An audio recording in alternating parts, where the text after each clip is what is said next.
কোরআন তাবিজের জন্য আসে নাই, কোরআন তাবিজ দেখার জন্য আসে নাই, চোর ধরার জন্য আসে নাই। আমরা কোরআনের কাছে কখন যাই? মসজিদের ইমাম সাহেব, মৌলানা সাহেবের কাছে যাই, হুজুর আমার তো বইয়ের স্বর্ণের চেইন চুরি হয়ে গেছে, একটু চাউল পোড়া দেন। বিশ্বাস করুন, চাউল পোড়া দিয়া যদি চোর ধরা যেত, অন্তত মুসলিম রাষ্ট্রগুলিতে পুলিশের চাকরি থাকতো না। সমস্ত মুসলিম দেশের থানাগুলিতে চাকরি হতো মৌলভী সাহেবদের।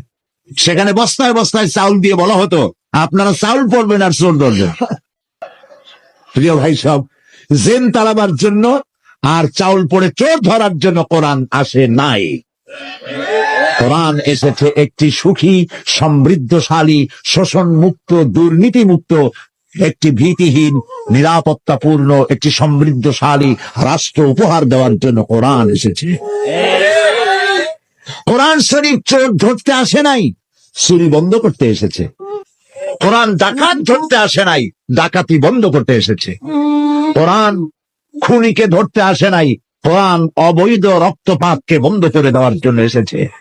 কোরআন স্বৈরাচারকে ধরার জন্য আসে নাই, স্বৈরাচারের কালো হাতকে চিরকালের জন্য অবশ করে দেওয়ার জন্য কোরআন এসেছে। এটি হচ্ছে সেই কোরআন। দুর্ভাগ্য, সেই কোরআন বুঝি না।